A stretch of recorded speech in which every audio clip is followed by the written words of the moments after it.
All right. Thank you, everyone, for watching our Time for Seed series.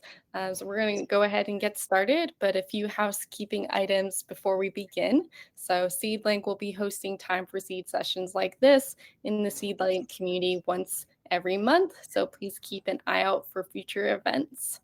But today's speaker is Jennifer Keller. So Jennifer, why don't you go ahead and get started? Hi, thanks for watching. My name is Jennifer Keller. I have been an educator for the last 26 years. SEL is a passion of mine that I started utilizing when I was a teacher in 5th grade, and I didn't even know it. So I bet that there are some things that I'm going to go over that you can say to yourself, oh, I already do that. And you are completely implementing the SEL that we want our students and children to have. So this week's webinar is about how to incorporate SEL into your classroom. So I will get started.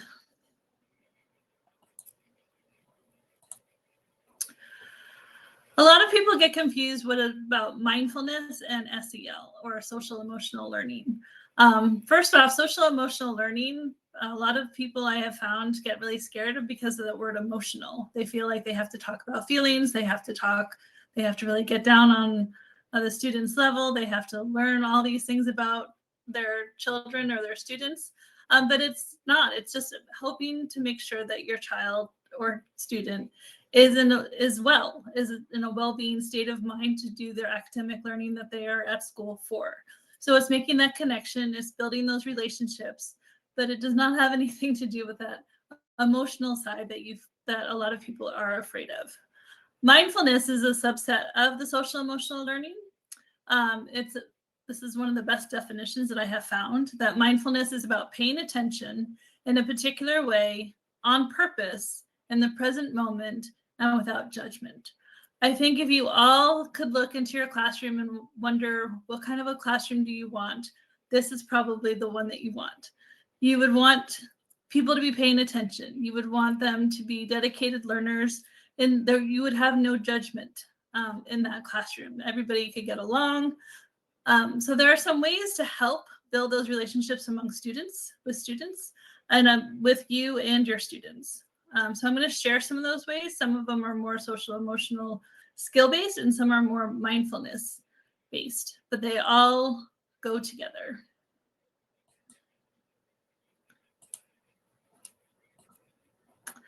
So things that you probably already do in your classroom.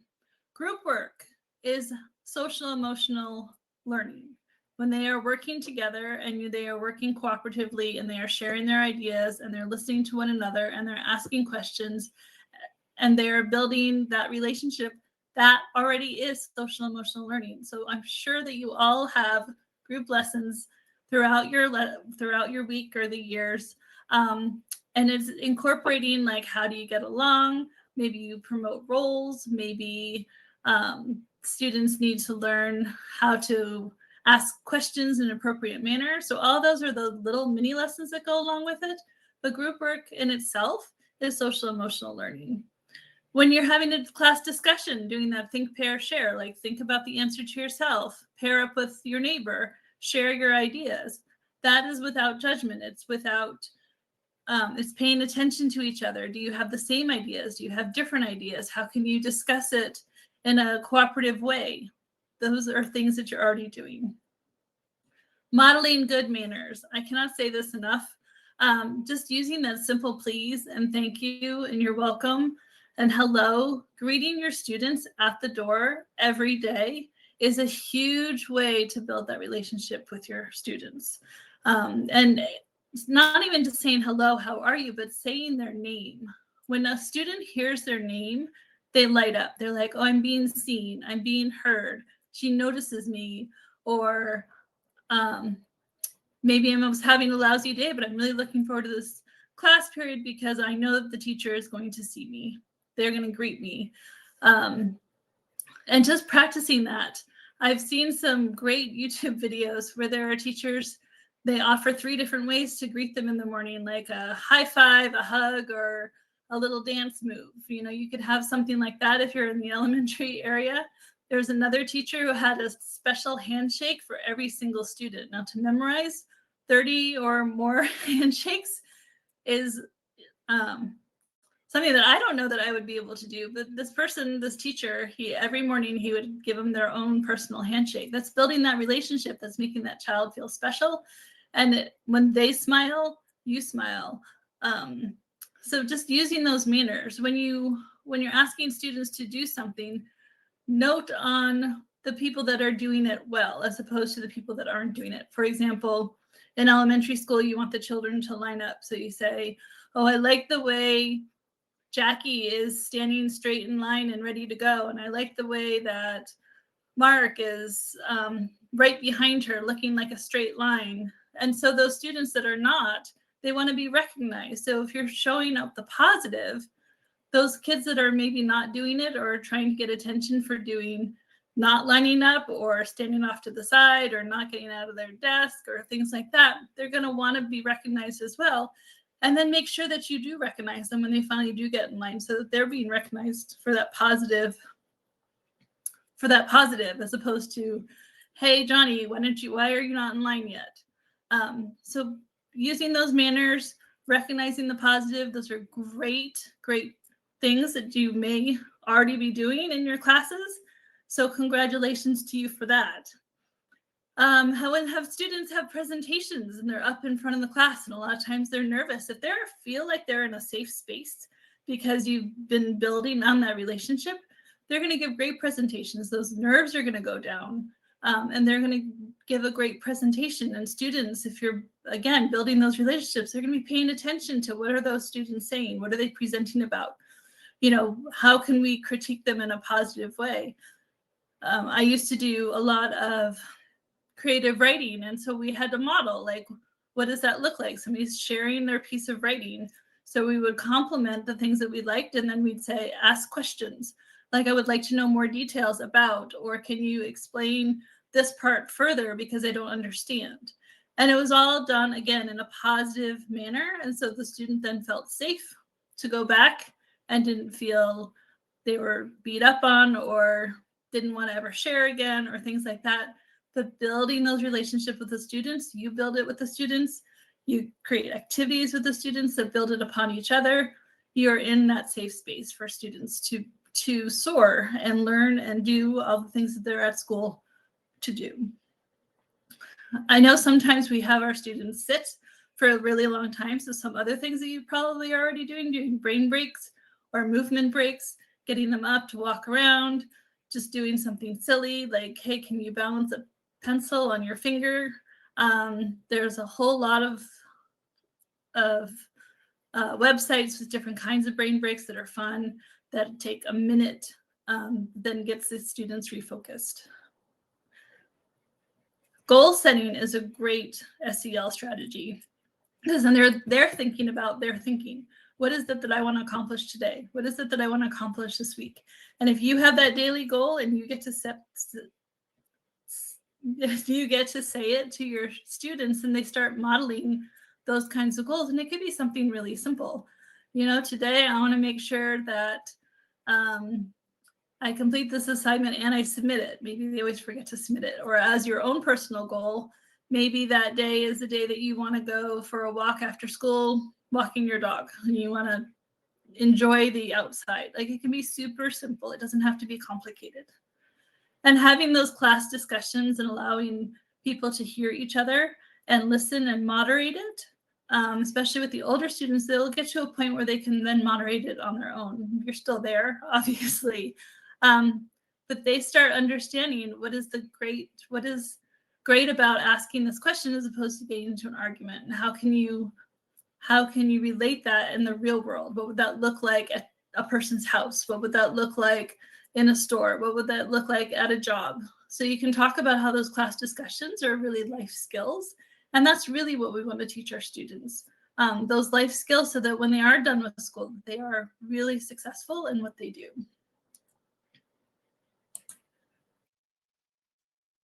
Anyone who's ever made a mistake has never tried anything new. I love this quote because it's so true. Some people are so stuck in their comfort zone And for some, SEL is stepping out of their comfort zone. You as a teacher, but students as well. Like they're in the box that they know really, really well. And so stepping out and trying something new, even though they might like it, can be a great feat. So again, building that relationship and allowing that to happen naturally is super helpful. So some other things that you can do in your classroom that you may or may not be doing. It takes less than 2 minutes of your time. 2 minutes is so worth 15 minutes or 20 minutes of having, discussions and arguments and power struggles and different things that happen in the classroom these days. But in less than 2 minutes, you put a quote of the day on your whiteboard. You don't have to talk about it at all, but students eventually get to start reading it and then they can reflect on it. And that's really kind of a cool warm up when the students start to notice it. Maybe there are some that students want to talk about. Maybe there are some that you want to talk about, but just having something really, really simple as an inspirational quote of the day on the board gets students in a different frame of mind and they start thinking about it. What does that mean? How does that relate to me? Just a great quick thing that doesn't even take any time at all. Again, welcoming and having morning greetings, offering that hello, how are you? You kind of look upset today. Is everything okay? Again, you don't have to talk about it, but just the students knowing that you're listening or that you're seeing them is just, I cannot explain how huge of a impact that is. Practicing some deep breathing or different breathing techniques. So I love doing this with any age student, but really with my elementary students because they just get so into it. So just everybody taking a deep breath. Let's start the day with a deep breath. And there are all different kinds of breathing. Simply closing your eyes and taking a deep breath in. And then breathing out really, really slow. And doing that a couple times can set that antsy mood of students changing classes or just needing to refocus. It does wonders. There's one that my students actually created because we had practiced all these different breathings, such as the box breath that you may have heard of, or deep breathing, holding, the heart and belly breath where you put one hand on your heart and one hand on your belly and you can feel the rise and the fall when you're breathing. But my students created this thing called the bubble breath, which I would love to show you. So, when you were little and you used to go outside and you used to blow bubbles and then you try to catch them or pop them. So this is what this is based off of. So you're going to hold your hands out in front of your mouth. And you're going to take a deep breath in through your nose. And while you're breathing out, you're going to imagine you're blowing that big bubble. And while you're blowing that bubble, your hands get wider and wider. Okay, so breathe in. Then breathe out. And then the little kids love to pop the bubble. So we do that a couple of times. And not only does it get them moving, but it's also that breathing. Another one that my students love doing, and this again for all ages, especially the ones that are really fidgety and need to do things with their hands. They can't just sit and breathe, is a 5-finger breath where they hold up one hand and they take their index finger of the other hand, and they're going to trace their fingers. But every time they go up a finger, they're going to breathe in. And every time they go down, they breathe out. I've used this on high school students that get really angry. And we've talked about what are the feelings that they get right before they kind of blow. And so they tell me that their hands start to clench or they get really sweaty. I said, at that moment, in that moment, because you feel like you're going to have to do something, they're really agitated. I want you to take your finger and I want you to trace it. And so they breathe in and they breathe out and in and out.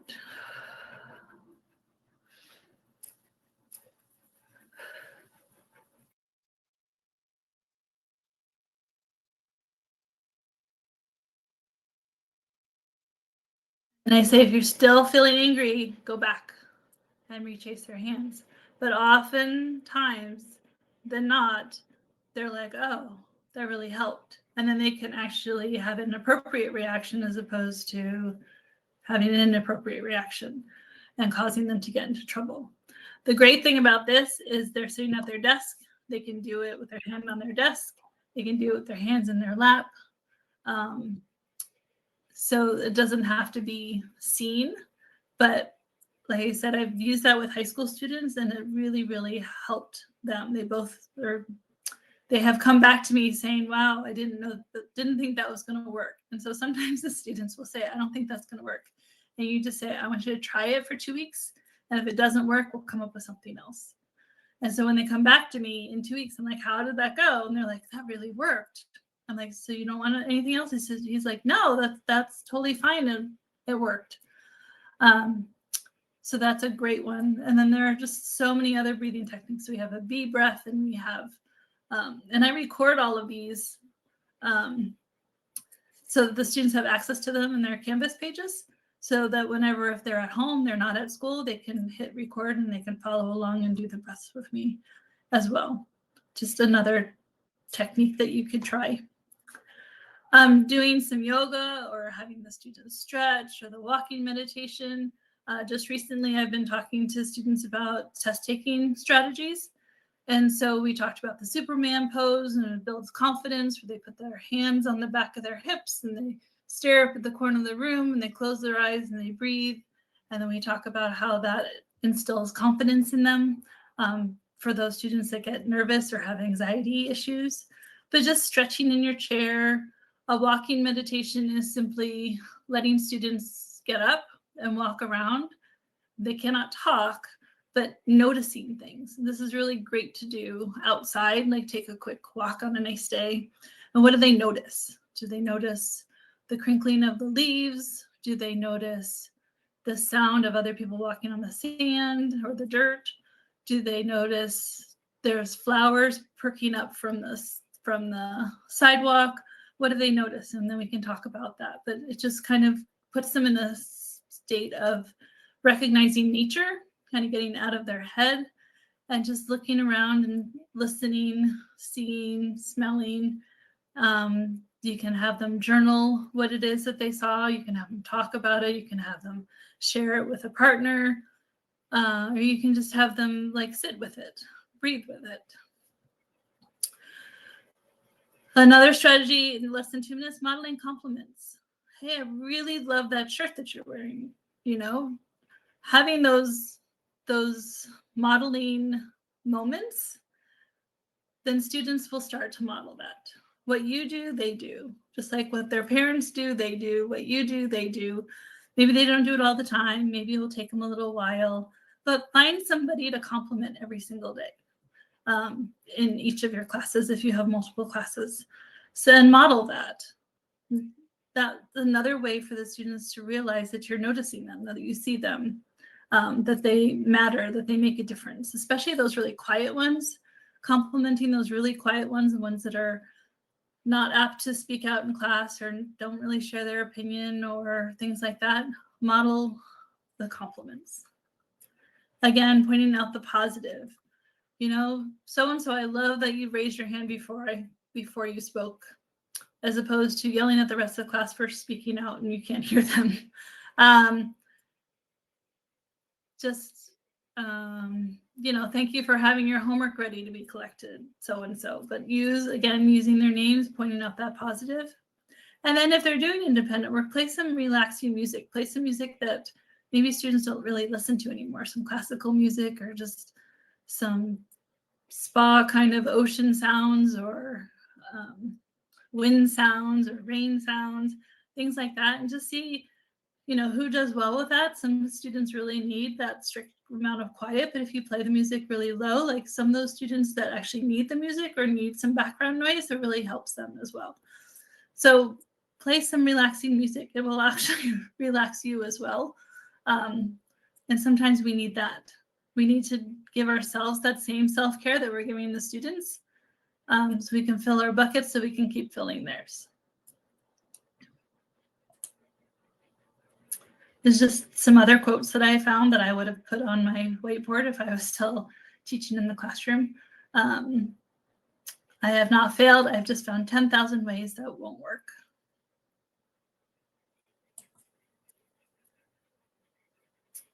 What else can you do that might take 10 minutes of your time? And this doesn't have to be every single day, but like once in a while or once a week kind of thing.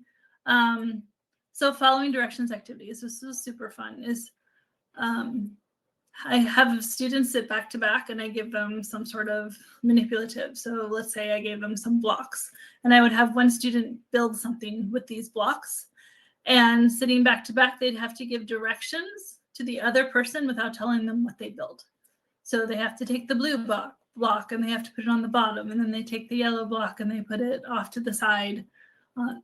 And then they compare their pictures and they discuss, like, well, what were the words that you used? What directions did I need? Why wasn't it clear that these two things did not turn out to be the same? And so they can realize they have to start using really specific words, like put the yellow block left of the blue block on top, or things like that. So it's really interesting because they have to be paying attention. So it's building up that skill. They have to be listening, and it's building up that skill. They have to be cooperating. So it's building up that skill. So it's a whole lot of skills built up with one simple activity. And then they switch and they see if the directions came out any better the second time, based on what are some of the words that they needed to use the first time. So you do that once in a while. But you can use different things for following directions, where they just are learning to communicate with each other and realizing that what I say doesn't necessarily come across to what they hear. So it's also teaching them about perspective, which is a great thing to teach students at any given time. Warm fuzzies was something else that I utilized when I was teaching. So students would want to modeling that compliments.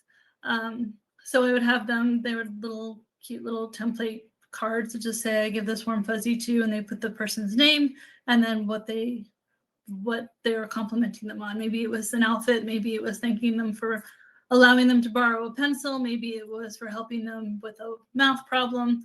Whatever it was, they would fill out the warm fuzzy cards, and then once a week I would pass those out. And students had a choice of reading them out loud to share so that other students understood what the ideas were for, or just keeping them to themselves. And then I would take note of who was not receiving those warm fuzzies, and I would make sure that they would get warm fuzzies from me once in a while so that they felt included as well. Talking about the growth mindset versus a fixed mindset, the one word in there is just yet. So whenever students say, I can't do this, I would rephrase it and I would just say, I can't do this yet, or you can't do this yet. What can I do to help you so that we can get this? Or what do you think you need to do now since X, Y, and Z didn't work? Because you can still do it, you just haven't learned it yet. And then we talk about all different kinds of examples of things that they want to do, but they haven't learned or mastered that skill yet. So having a couple of conversations about that. If you're in elementary school, Giraffes Can't Dance is a great, great, great book to read to them that talks about the growth mindset. So you can utilize that. I always like reading picture book stuff for grade kids too, because I don't think that even though they'll say that they're too cool for picture books, I think picture books sometimes make the best impression, and students are still interested in them, even though they're not going to tell you that they are. So I would still, even when I was teaching middle school, still read picture books to my students. Having a Zen den or a calming corner in your classroom is another great way for students to kind of refocus, calm down, whatever their space is. In your Zen den or your calming corner, you would want to have some tactile, quiet things. Maybe you would have some things that they can manipulate, such as like a squishy ball or some Play-Doh, or maybe you have some headphones with some quiet music on. They can just put that on over their head and take a few minutes. You could have some flashcards with different breathing techniques that they could practice while they're in that corner. So it's a place where you could say, hey, do you need a break in the Zen den? You don't want to say, go to the Zen den. But hey, do you need a break in the Zen den? And maybe they say no. And you say, well, why don't you go over and see if there's anything new over there? And so you're inviting them to that space where they can sit for 5 or 10 minutes. Sometimes they'll just get themselves up and they'll put themselves there because they need that space. You can also have paper and pencils where they can journal or write down what's going on in their head. And sometimes just writing it out is a super helpful skill that they can learn or do. Meditations. There are so many great apps out there that have wonderful meditations for students of all ages, from elementary all the way up through adult. So just playing one of those once in a while is really helpful for kids to just kind of like sink into, a different space, and then they can slowly come back. One of the meditations I love using with my students is this one. So if you can all just take a minute, you're all going to close your eyes and you take a deep breath in and breathe out. And I want you to imagine the sunshine shining on you. And the sun is the perfect temperature. It's not too hot. It's not windy. It just warms up every cell in your body. And then I want you to imagine this is one particular ray shining on you. And that's your ray of sunshine.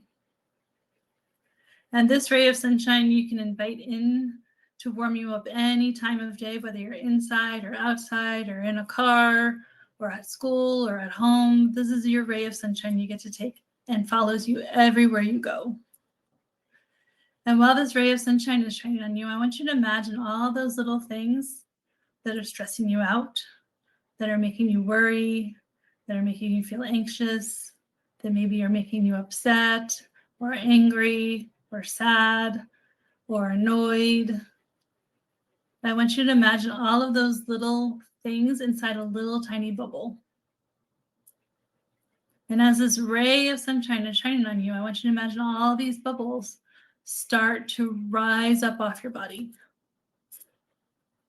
And as they rise off your body, you're going to just see them float all the way up to the top of the ray of sun. And they disappear. They evaporate. And that ray of sunshine hits every single one of those spots where those bubbles were sitting on your body. And they send this great sense of healing to yourself. And you feel peace, and you feel calm, and you feel loved, and you feel accepted, and you feel courageous. And when you feel like all of those spots have been hit by that ray of sunshine and all those little bubbles have evaporated, you're going to take another really big, deep breath in and breathe out really slow. And then you're going to open your eyes.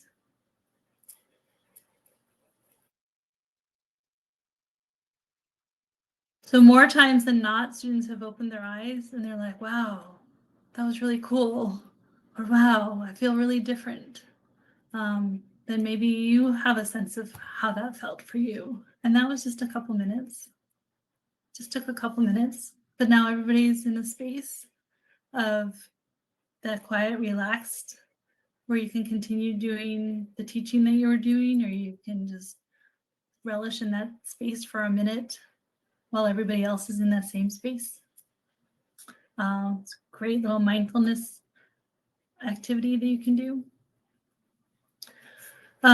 Something else is a morning check-in. So as you've greeted the students through the door, they can all do a morning check-in. They're going to go sit at their desk or stand at their desk. They're going to take 5 deep breaths in. This is just something you can practice on a daily basis so that they would know what to do after a while. They're going to take 5 deep breaths in. They're going to note 4 things that they can see. That they're going to think of 3 things they're grateful for. And it can't be the same 3 things that they thought of yesterday. It has to be something new. So teach them how to find new grateful things. They're going to say 2 positive things to themselves or about themselves. And then they're going to set one goal or something to look forward to for that day. And then you start class. You may want to have the students share, you may not. Totally up to you. Some days could be share days, some days might not be share days. They can share with the neighbor, they can share with the class. These are all different kinds of mindfulness, CL activities that can be done. They're going to take a little longer than 2 minutes, but they are so still worth your time.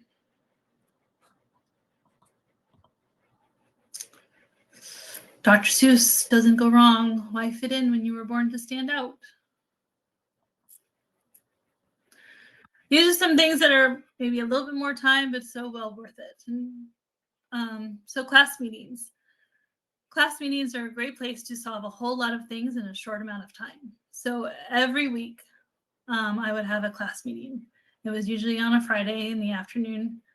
If you're teaching high school, maybe it's a 10-minute thing that you do once a week with each class. But they work great. So when I was doing them during the week, students would come up to me, so-and-so did this. And it was like these little problems. They weren't like big problems. Somebody got into a fight where I would, that would be a principal issue. The little things like I'm missing $5. Somebody stole $5 out of my desk. Somebody called me a name out at recess, things like that. I would have them go write it down in the conflict resolution. I don't remember what I called it. But I have them go write it down in this notepad that I kept in the back of the room. And they weren't allowed to say the other person's name. They just said somebody, or they would write their name and they would write someone did X, Y, Z. They weren't allowed to put anybody else's name because if other kids were reading it, I didn't want anybody to know. So the anonymity aspect was held strong so that it was still a safe place for them to be. So then in our morning meeting, we would go through and I would say, Rachel, you wrote that you had an issue. Is it still an issue? And they would say, no, it's not an issue anymore. And 9 times out of 10, it was not an issue. But some of them would say, yes, it's still an issue. So I would have them explain what happened and what the problem was without, again, using the student's name. And then I would ask the students, I said, what are some resolutions that you can think of to help Rachel with her problem? And they would pipe up and they were all really good ideas. And then the following week, I would follow up with it. And then she would say, yes, it got resolved. So it's a great way to not bog yourself down with everybody coming up and telling you different things. Just write it down in the agenda. I would have a question of the day. For example, if you were any color, what color would you be today? And then we would go around and everybody could say their color, but they also have the right to pass. Again, just allowing students to be comfortable with what they were comfortable with. So they were blue, they were purple, they were yellow. I never necessarily, sometimes I might ask, why are you yellow or why are you purple? But they didn't have to tell me that maybe it was their favorite color. Maybe they were feeling sad. If I felt like it needed a little more conversation, we could have that conversation later or while we were cleaning up from the class meeting. I would discuss the problem of the week. So something that I thought was an issue during the week. I would say, I have noticed that this is going on in the classroom. I'm wondering what we can do about it. And again, they would come up with those solutions. And then learning each other's names. This is the biggest pet peeve of mine is that when students come up to me, they're like, this boy just did XYZ. I said, which boy? I don't know his name. Like, why don't you know his name? You've been in class all year. He's been in this class also, and I know I've called on both of you, so why don't you know his name? I don't know. I just don't know his name. So we would play a game, different games where they had to learn each other's name. We would say, good afternoon, John. And then that person would say, good afternoon, Miss Keller. And they would roll it to somebody else. Good afternoon, Jason. And Jason would say, good afternoon, John. And then Jason would say, good afternoon, Annabelle. And so on and so forth. And it got to the point where they got to know each other's names and they knew who's in the class, because how are you going to build that relationship if you don't know the person's name? Right now I'm working online. I'm at an online K-5 school, and we do our lunch bunch and our lunch crew during lunchtime, where we have K-2 kids for lunch bunch and 3-5 kids for lunch crew. And we talk about, like, how do you make a friend online? It's a little different than being in person, but And we're like, turn your cameras on, let's do eye contact, learn each other's name, introduce yourself. How do you do that? These skills are not necessarily innate. We have to actually teach them that. And so if they're going all the way through high school and they still haven't learned these skills, what a great way for you to incorporate these SEL strategies by helping them with just as simple things as that. Vision boards are super great way to get to know your students. You know, what are their dreams? What are their goals? What words are important to them? Who's in their family? Post them around the room. You can do them digitally. You can have a gallery walk on camera where they can I haven't actually done a gallery walk, but I've heard of them and I know that they work really well. But post them, like, what are these students' goals? How, just another way to get to know them. Again, it doesn't have to be emotional. It doesn't have to be like you have to get down to their level and they have to cry or scream for 20 minutes to get to know them. These are just simple ways to incorporate it into the classroom and add it to what you're already doing with your teaching. You know, here and there, take a couple minutes. You know, group learning is an automatic thing that every teacher does at some point. Just utilize it a little bit more. Make those mini lessons about, like, really, what is it to listen? What is it to hear? What is it to see? And what is it to know? So I hope that was a plethora of information for you and some new ideas of things that you can incorporate into your classroom. And then I have this quote on my door: people will forget what you said, people will forget what you did, but people will never forget how you made them feel. By Maya Angelou. So I would love to connect with you should you have any questions or comments or thoughts, or wanting to hear that information again. You can tag me on the SEADLink community. You can send me an email. That is my email address. And it's been a pleasure talking to you, and I look forward to hearing from you. Yeah, thank you so much for your insight, Jennifer. That was really wonderful, and I certainly learned a lot. Yeah, for everyone watching this recording, you're watching it in the SeedLink platform, so be sure to check out the community to find other events. Have conversations with other members, maybe about this recording and these topics, and definitely feel free to tag Jennifer in any questions or comments you have. So, thank you so much, Jennifer. Thank you.